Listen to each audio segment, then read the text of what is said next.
আসসালামু আলাইকুম। এটির বাংলা সংবাদে সবাইকে স্বাগত জানাচ্ছি আমি ভাবনা আহমেদ। শুরুতেই বিআরবি কেবল সংবাদ শিরোনাম। সাতক্ষীরায় শেখ হাসিনার গাড়ি বহরে হামলা মামলায় বিএনপির সাবেক এমপির 10 বছরের কারাদণ্ড, 49 জনের বিভিন্ন মেয়াদে সাজা।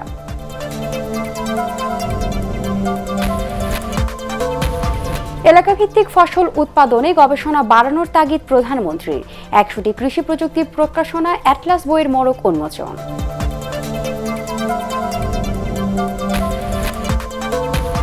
ভুয়া আর উস্কানিমূলক সংবাদ প্রচার করায় কাতার ভিত্তিক মিডিয়া নেটওয়ার্ক আল জাজিরার সমালোচনা। মূল কুশীলব ব্রিটিশ সাংবাদিক ডেভিড বার্গম্যান। এবং চট্টগ্রাম টেস্টে ওয়েস্ট ইন্ডিজের বিপক্ষে প্রথম ইনিংসে বড় সংগ্রহের পথে বাংলাদেশ।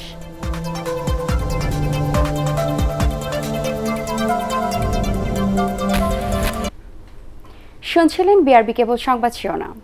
এবারে বিস্তারিত সংবাদ।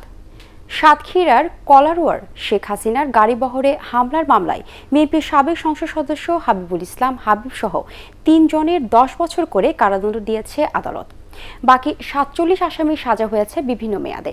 সকালে সাতক্ষীরার chief judicial magistrate Humayun Kabir এই রায় দেন। সাতক্ষীরা থেকে কামরুজ্জামানের তথ্যচিত্র নিয়ে বিপ্লব রায়ের রিপোর্ট। রায় ঘোষণার জন্য বৃহস্পতিবার সকাল থেকে সাতক্ষীরা আদালত চত্বরে ছিল পুলিশের কয়েক স্তরের নিরাপত্তা। এর আগে কড়া প্রহরায় প্রিজন ভ্যানে জেলা কারাগার থেকে 34 জন আসামিকে আদালতে হাজির করা হয়। মামলার মোট 50 আসামির মধ্যে 16 জন পলাতক রয়েছে। আসামিদের নিয়ে আসার কিছুক্ষণ পর আলোচিত এই মামলার রায় ঘোষণা করা হয়।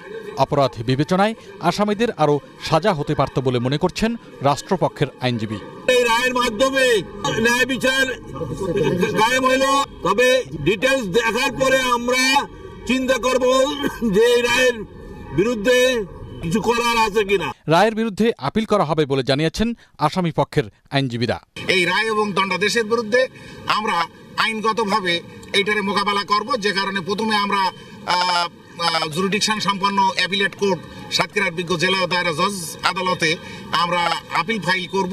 2002 সালের 30 আগস্ট কলারোয়া উপজেলার হিজলদি গ্রামে ধর্ষণের শিকার এক মুক্তিযোদ্ধার স্ত্রীকে দেখতে সদর হাসপাতালে যান তৎকালীন বিরোধী দলীয় নেত্রী শেখ হাসিনা।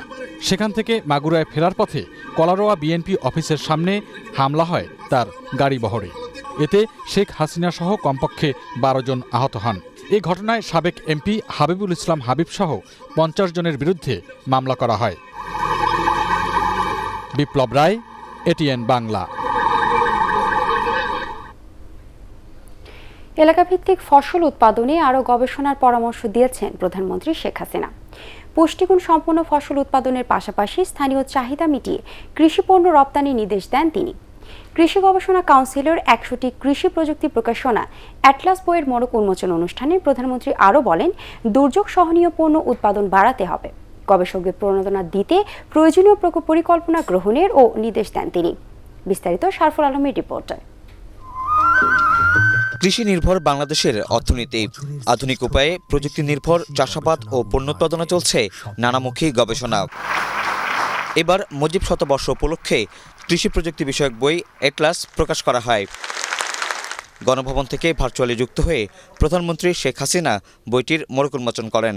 কৃষিকে গুরুত্ব দিয়ে তার সরকারের নেওয়া নানা উদ্যোগের কথা জানান প্রধানমন্ত্রী। গবেষণাকে আমরা সব থেকে বেশি গুরুত্ব দিই, আর আমি এখনো মনে করি গবেষণাকে আরো বেশি গুরুত্ব দিতে হবে, কারণ আমাদের জনসংখ্যাও বাড়ছে আর আমাদের মাটি তো খুব উর্বর। আমাদের কৃষি পণ্য যাতে মানসম্মত করা যায় তার জন্য পরীক্ষাগার আরো তৈরি করা দরকার।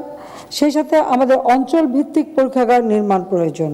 কৃষির উৎপাদন বাড়াতে কয়েক দফা কৃষি ও কৃষি সম্প্রসারণ নীতিমালা সংস্কার করেছে সরকার। প্রধানমন্ত্রী জানান, স্থানীয় চাহিদা ও চাষোপযোগী ফসলের উৎপাদন বাড়াতে হবে। পণ্য সংরক্ষণ ও কৃষিকে শিল্প হিসাবে গড়ে তুলতে গবেষকদের সহায়তা চান সরকার প্রধান। কৃষি পণ্যটা কাঁচামাল হিসেবে ব্যবহার করা যায় বা কৃষি প্রক্রিয়াজাত করা যায়, যা আমি বিদেশে রপ্তানি করতে পারি। আমি যদি সেই সব অঞ্চলে সেই ধরনের বিনিয়োগের ব্যবস্থা করি, দেশি বিদেশি সব বিনিয়োগই, তাহলে কিন্তু বাংলাদেশের মানুষেরও যেমন আর কষ্ট থাকবে না, আর্থিকভাবে আমরা আরও যেমন সচ্ছল হতে পারবো, আর রপ্তানিযোগ্য পণ্য আমাদের বৃদ্ধি পাবে। করোনা মহামারীর মধ্যেও কৃষির অবদানেই অর্থনীতি সচল রয়েছে জানিয়ে প্রধানমন্ত্রী বলেন, এই খাতে স্বল্প সুদে 19,500 কোটি টাকার ঋণ দেওয়া হচ্ছে। যারা গবেষণা করবেন তারা যেন সম্পূর্ণ মনোযোগ দিয়ে গবেষণাটা করতে পারেন, আর গবেষণায় যেন লিপ্ত থাকতে পারেন, সেটা কিভাবে করা যেতে পারে। নিত্য নতুন আবিষ্কারের পাশাপাশি গবেষকদের দেশীয় ফলের উৎপাদন বাড়ানোর পরামর্শ দেন প্রধানমন্ত্রী। শরফুল আলম, এটিএন বাংলা, ঢাকা। ভুয়া আর উস্কানিমূলক সংবাদ প্রচার করে বরাবরই আলোচনায় এসেছে কাতার ভিত্তিক মিডিয়া নেটওয়ার্ক আল জাজিরা। চ্যানেলটির বিরুদ্ধে জঙ্গি সংগঠন আল কায়েদার সঙ্গে সম্পৃক্ততার অভিযোগ রয়েছে। বাংলাদেশের যুদ্ধাপরাধীদের বিচার নিয়ে বিভ্রান্তিকর খবর দেওয়া সহ বিভিন্ন সময়ে সরকার বিরোধী প্রচারণা চালায় আল জাজিরা। আর এসব প্রতিবেদনের মূল কুশীলব হিসেবে কাজ করেন ব্রিটিশ সাংবাদিক David Bergman. Report Shafiqul Islam শামীমের। কাতার ভিত্তিক মিডিয়া আল জাজিরা আলোচনায় আসে ওসামা বিন লাদেন এবং আল কায়েদা সম্পর্কিত সংবাদ প্রচার করে। 2007 সালে লন্ডনে আত্মঘাতী হামলার খবর দিয়ে আলোচনার জন্ম দেয় চ্যানেলটি। ইরাক যুদ্ধে বিতর্কিত ভূমিকা, মিশরে মুসলিম ব্রাদারহুডের পক্ষ নেয়া, ভারত বিরোধী সংবাদ প্রচার সহ নানা কারণে বিভিন্ন সময় ওইসব দেশে চ্যানেলটি বন্ধ করে দেয়া হয়, বহিষ্কার করা হয় সংশ্লিষ্ট সাংবাদিকদের। এখনও সৌদি আরব, আরব আমিরাত, মিশর, বাহরাইন ও জর্ডানে সম্প্রচার বন্ধ রয়েছে আল জাজিরার। যুদ্ধ অপরাধীদের বিচার শুরু হলে জামায়াতের হয়ে রাজাকারদের পক্ষ নিয়ে বাংলাদেশের বিরুদ্ধে মিথ্যাচার শুরু করে চ্যানেলটি। 2013 সালে হেফাজতের পক্ষে দাঁড়িয়ে ভুল সংবাদ প্রচার করতে দেখা যায় আল জাজিরাকে। বাংলাদেশ বিরোধী মিডিয়া সন্ত্রাসের যে পরিকল্পনা সেটি এখন থামেনি। এই অপপ্রচার, মিথ্যাচার সেটি দিয়ে বিশ্ববাসীর কাছে বাংলাদেশকে হেয় প্রতিপন্ন করার কোনোই অবকাশ নাই। এবং ডেভিড বার্গম্যানের এই ধরনের কর্মকাণ্ডের সঙ্গে সম্পৃক্ততা এটা খুবই বিতর্কিত এবং নিন্দনীয় বটে। বাংলাদেশ নিয়ে বিভিন্ন সময়ে আল জাজিরার অপপ্রচার চালানোর মূল কুশীলব হিসেবে কাজ করছেন ডেভিড বার্গম্যান। আইনজীবী ডক্টর কামাল হোসেনের কন্যা ব্যারিস্টার সারা হোসেনের স্বামী ডেভিড বার্গম্যান নিজেকে ব্রিটিশ সাংবাদিক হিসেবে পরিচয় দেন, যিনি অনেক বছর বাংলাদেশে অবস্থান করেছেন। মানবতা বিরোধী অপরাধের বিচারের প্রক্রিয়া নিয়ে অবমাননাকর মন্তব্য করার দায়ে ডেভিড বার্গম্যানকে 2014 সালে দণ্ড দেয় আন্তর্জাতিক অপরাধ ট্রাইব্যুনাল।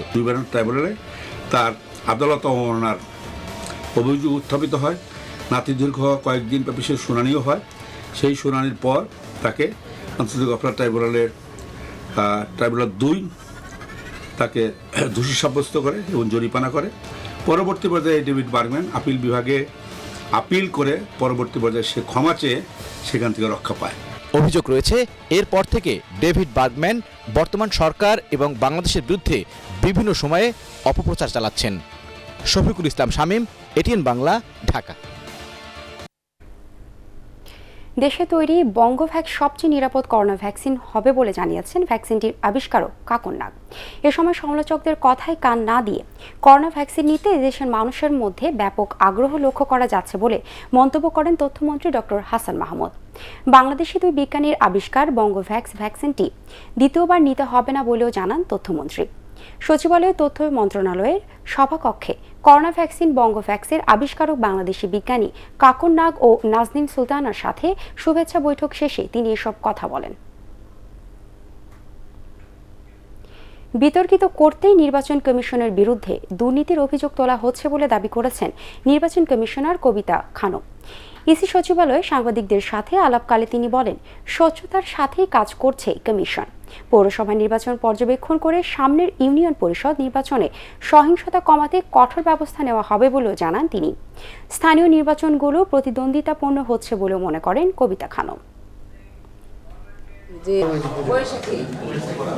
এই প্রতিষ্ঠানটাকে বিতর্কিত করার জন্যই হয়তো বা এই ধরনের প্রশ্ন উত্থাপিত হয়েছে। এবং আমি মনে করি যে আমরা যেহেতু আমাদের পূর্বের সার্ভিসটাকে যেভাবে স্বচ্ছতার সাথে আমরা পরিচালিত করেছি, এখানেও আমরা ঠিক সেভাবেই আমাদের কাজকর্মগুলো পরিচালনা করছি। দেশে বিদেশে নিজেদের দুঃশাসনের চিত্র আড়াল করতে সরকার আবারও অপরাজনীতি শুরু করেছে বলে অভিযোগ করেছে বিএনপি। নয়াপল্টন কেন্দ্রীয় কার্যালয়ে দলের সিনিয়র যুগ্ম মহাসচিব রুহুল কবির রিজভী এই অভিযোগ করেন। তিনি দাবি করেন শেখ হাসিনার গাড়িবহরে হামলার মিথ্যা অভিযোগে সাতক্ষীরার বিএনপি নেতা হাবিব সহ 50 নেতাকর্মীকে সাজা দেওয়া হয়েছে। এদিকে ঢাকা রিপোর্টার্স ইউনিটিতে আরেক অনুষ্ঠানে নজরুল ইসলাম খান বলেন, গণতান্ত্রিক আন্দোলনের পথকে রুদ্ধ করে অপরাধ সত্যি উত্থানের পথ তৈরি করছে সরকার।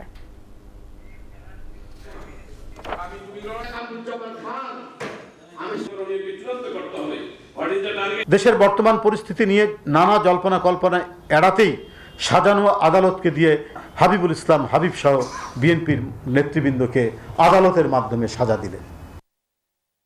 এবারে আনোয়ার খান মডার্ন মেডিকেল কলেজ হাসপাতাল বাংলাদেশ ওয়েস্ট ইন্ডিজ সিরিজের খবর।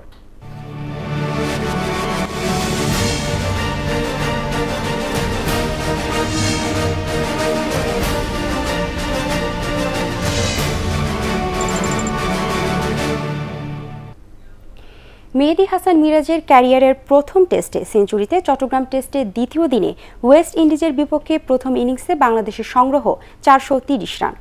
আগের দিনে 5 উইকেটে 242 রান নিয়ে জহুর আহমেদ চৌধুরী স্টেডিয়ামে ব্যাট করতে নেমে 34 রানে অপরাজিত থাকা লিটন দাস সুবিধা করতে পারেননি।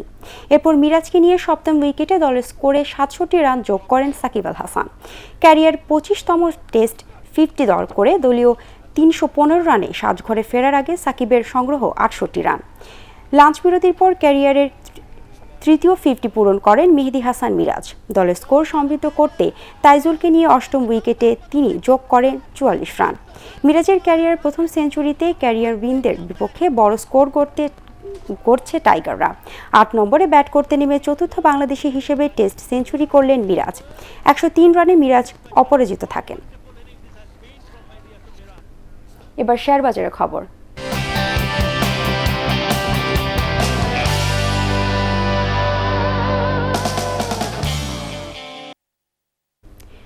আর.এ.কে সিরামিক্স লিমিটেড 31 ডিসেম্বর 2020 সমাপ্ত হিসেব বছরের বিনিয়োগকারীদের জন্য 10% নগদ লভ্যাংশ ঘোষণা করেছে। সমাপ্ত বছরে কোম্পানিটির শেয়ার প্রতি আয় হয়েছে 73 পয়সা। আগের বছর ইপিএস ছিল 1 টাকা 76 পয়সা। সম্পদ মূল্য হয়েছে 16 টাকা 41 পয়সা। আগামী 31 মার্চ এজিএম অনুষ্ঠিত হবে। রেকর্ড ডেট 25 ফেব্রুয়ারি। এমএল ডাইং এবং JMI syringe and medical device লিমিটেডের সমাপ্ত বছরের নগদ লভ্যাংশ বিনিয়োগকারীদের কাছে পাঠানো হয়েছে। 30 জুন 2020 সমাপ্ত হিসেব বছরে এমএল ডাইং 5% বোনাস ও 5% নগদ এবং জেএমআই সিরিঞ্জ 30% নগদ লভ্যাংশ দিয়েছে। কোম্পানিটি দুটির ঘোষিত নগদ লভ্যাংশ বিইএফটিএন এর মাধ্যমে বিনিয়োগকারীদের কাছে পাঠানো হয়েছে। এছাড়া এমএল ডাইং লভ্যাংশের বোনাস শেয়ার বিনিয়োগকারীদের বিও হিসেবে পাঠিয়েছে। নেত্রকোনা পৌর শহরের মূল রাস্তার দুই পাশের ফুটপাত দখল করে বসেছে দোকানপাট। কোথাও কোথাও ফুটপাত ছাড়িয়ে মূল সড়কের উপর বসেছে পণ্যের পসরা। অন্যদিকে রাস্তার দখল নিয়েছে ইজি বাইক। যত্রতত্র পার্কিং, যাত্রী ওঠানামা আর ফুটপাত দখল হওয়ার বেড়েছে যানজট ও সড়ক দুর্ঘটনা। নেত্রকোনা প্রতিনিধি জাহাঙ্গীর আলমের পাঠানো তথ্য ও চিত্রের ডেস্ক রিপোর্ট। একদিকে ইজি বাইকের জট, অন্যদিকে দখলে ফুটপাত। সব মিলিয়ে নেত্রকোনা পৌরবাসীর জীবন নাকাল। পৌর এলাকার মূল সড়ক দিয়ে চলাফেরা অনেকটাই কঠিন হয়ে পড়েছে। বেলা বাড়ার সাথে সাথে তীব্র হয় এই যানজট, যাতে অতিষ্ঠ হয়ে পড়েছেন সাধারণ মানুষ। যানজটের কারণে সময় মতো কর্মস্থলে যাওয়া কঠিন হয়ে পড়েছে। জ্যামের কথা তো বলে লাভ নাই, জ্যাম তো একের পর এক অটোর যেভাবে লাইসেন্স দিতেছে, তো খুব শোচনীয় অবস্থা। কিছুদিন আগে দত্ত স্কুলের সামনে একজন মহিলা মারা গেল। শহরের রাজুর বাজার, আখড়ার মোড়, টেরি বাজার, থানার মোড়, ছোট বাজার, মেছুয়া বাজার, বড় বাজার, চক মসজিদ মোড়, মালনী রোড, মুক্তারপাড়া সহ কয়েকটি এলাকায় যানজট নিত্য নৈমিত্তিক ব্যাপার হয়ে দাঁড়িয়েছে। এইসব পয়েন্টগুলোতে ছোট যানের মাঝারি দীর্ঘ লাইন চোখে পড়ার মতো। এইদিকে ফুটপাত হাঁটার মতো অবস্থা নাই, আর মোটরসাইকেলের তো আছেই। ফুটপাত দখল হইতেছে, এটার কারণে যে ট্রাফিক জ্যাম হইতেছে। এর মধ্যে বেশ কিছু পয়েন্টে ব্যস্ত রাস্তার ফুটপাত দখল করে নিয়েছেন ব্যবসায়ীরা। ফল, কাপড়, জুতা, কাঁচামাল সহ বিভিন্ন পণ্যের পসরা সাজিয়ে বসেছেন তারা। এতে করে ফুটপাত সংকুচিত হওয়ায় পথচারীদের হাঁটতে হচ্ছে মূল রাস্তা ধরে। ফলে দিন দিন বাড়ছে সড়ক দুর্ঘটনা। কয়েকদিন পূর্বে শহরের দত্ত মার্কেট এলাকায় ট্রাকের চাকায় পিষ্ট হয়ে মারা যান এক রিকশা যাত্রী। কিন্তু তাতেও টনক নড়েনি কর্তৃপক্ষের। ফুটপাতের যে সমস্যাটির কথা বললেন, আমরা এটি নিয়ে ব্যবসায়ী নেতৃবৃন্দের সাথে বসবো যে কোথায় এই ফুটপাতের এগুলোকে আমরা ভেতরে ঢুকিয়ে দিতে পারি এবং রাস্তায় যাতে প্রতিবন্ধকতা না হয় সে বিষয়ে একটু উদ্যোগ নেব এবং আমরা আশা করি ওনারা আমাদের সার্বক্ষণিক সহায়তা করেন, এবারও সহায়তা করবে। নেত্রকোনা পৌর এলাকাকে যানজট মুক্ত রাখতে ইজি বাইক চলাচল সীমিত করা এবং ফুটপাতগুলো দখলমুক্ত রাখার দাবি পৌরবাসীর। Bureau report, ATN Bangla. এবারে আল আরাফা ইসলামী ব্যাংক অর্থ সংবাদ।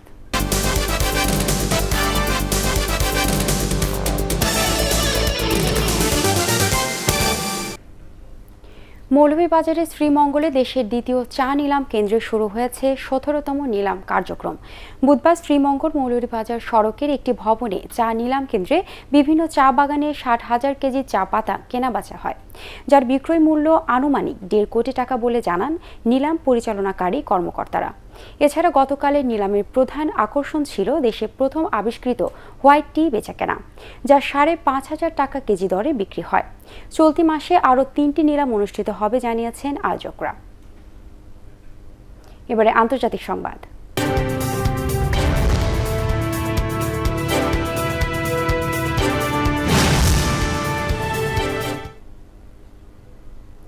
মিয়ানমারের সামরিক অভ্যুত্থানকে নস্যাৎ করতে আন্তর্জাতিক সম্প্রদায়ের প্রতি আহ্বান জানিয়েছেন জাতিসংঘ মহাসচিব অ্যান্তোনিও গুতেরেস। এই অভ্যুত্থান পুরোপুরি অগ্রহণযোগ্য দাবি করে তিনি বলেন, মিয়ানমারের সামরিক বাহিনীকে বুঝাতে হবে যে এভাবে দেশ শাসন করা যায় না। এর আগে মিয়ানমারের সেনাবাহিনীর অভ্যুত্থানের একদিনের মাথায় জাতিসংঘ নিরাপত্তা পরিষদের আনা নিন্দ প্রস্তাব চীনের বাধায় আটকে যায়। এদিকে ফেসবুক সহ বার্তা আদান প্রদানের পরিষেবাগুলো আগামী 7 ফেব্রুয়ারি পর্যন্ত বন্ধ রাখতে ইন্টারনেট সেবাদাতাদের কঠোর নির্দেশ দিয়েছে মিয়ানমার সামরিক সরকার। সরকারের দাবি, লোকজন ফেসবুক ব্যবহার করে ভুয়া খবর ও ভুল তথ্য দিয়ে বিভ্রান্তি ছড়াচ্ছে। এবারে জানাবো পার্টেক্স খেলার খবর।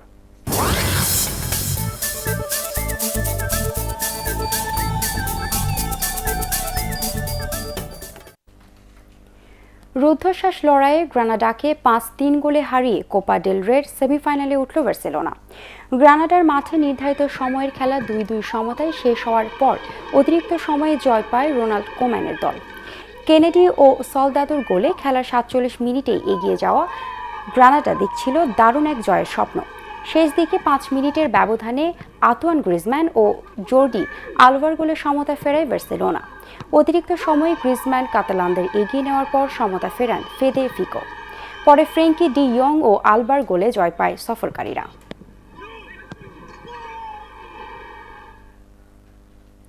বার্নলিকে 2-0 গোলে হারিয়ে ইংলিশ প্রিমিয়ার লিগে পয়েন্ট টেবিলের শীর্ষস্থান ধরে রেখেছে ম্যানচেস্টার সিটি। প্রতিপক্ষের মাঠে খেলার 3 মিনিটে গ্যাব্রিয়েল জেসুসের দেওয়া দারুণ এক গোলে এগিয়ে যায় ম্যানচেস্টার সিটি। এরপর 38 মিনিটে গান্দোগানের কাছ থেকে বল পেয়ে ব্যবধান দ্বিগুণ করেন রাহিম স্টার্লিং। বাকি সময়ে আর কোনো গোল হয়নি। এই জয়ে 21 ম্যাচে সিটিজেনদের পয়েন্ট বেড়ে হলো 47। এদিকে লিগের অন্য ম্যাচে ব্রাইটনের কাছে 1-0 গোলে হেরেছে লিভারপুল। শেষ করার আগে বিআরবি কেবল সংবাদ শিরোনাম আরও একবার। সাতক্ষীরায় শেখ হাসিনা গাড়ি বহরে হামলা মামলায় বিএনপির সাবেক এমপির 10 বছরের কারাদণ্ড, 49 জনের বিভিন্ন মেয়াদের সাজা।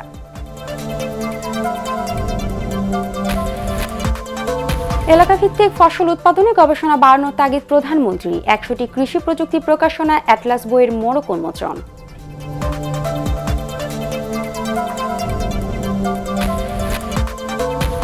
ভুয়া আর উস্কানিমূলক সংবাদ প্রচার করায় কাতার ভিত্তিক মিডিয়া নেটওয়ার্ক আল জাজিরার সমালোচনা। মূল কুশীলব বিতর্কিত সাংবাদিক ডেভিড বার্গম্যান। এবং চট্টগ্রাম টেস্টে ওয়েস্ট ইন্ডিজের বিপক্ষে প্রথম ইনিংসে 430 রান সংগ্রহ বাংলাদেশের, মেহেদী হাসান মিরাজের সেঞ্চুরি।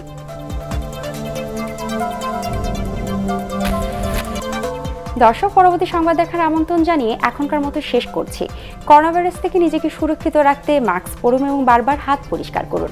এছাড়া এটিএন বাংলা সংবাদ ইউটিউবে দেখতে ব্রাউজ করুন youtube/ATN বাংলা নিউজ। ধন্যবাদ সবাইকে।